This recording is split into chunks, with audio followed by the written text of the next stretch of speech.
Alright, now that we have the device plugged into the vehicle, we'll go ahead and connect to it. So let's go ahead and open up our Bluetooth settings.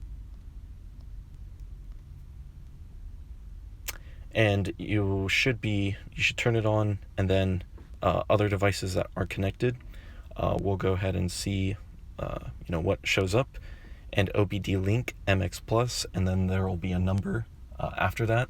Let's go ahead and click on that to connect. And so you can see we're connected, so that's good.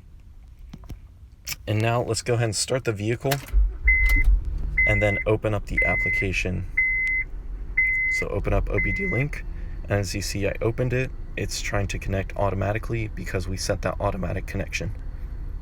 So now it's connecting, and I won't allow for now, and I think you'll have to register eventually, so go ahead and put that information in later, but I won't do that for now.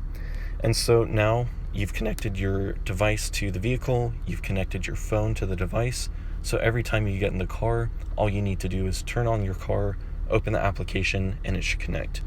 And you should be able to see what this looks like. Just go to one of these features, and you'll see that it's reading something. Since I'm stopped, there's no motion, but it can still see that there's something going on in the vehicle. So that's always good to see, and you should be good to go.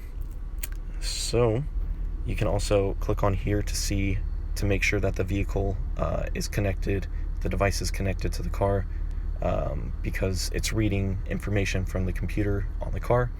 So like I said, should be good to go. You just might want to check these to make sure you're actually connected.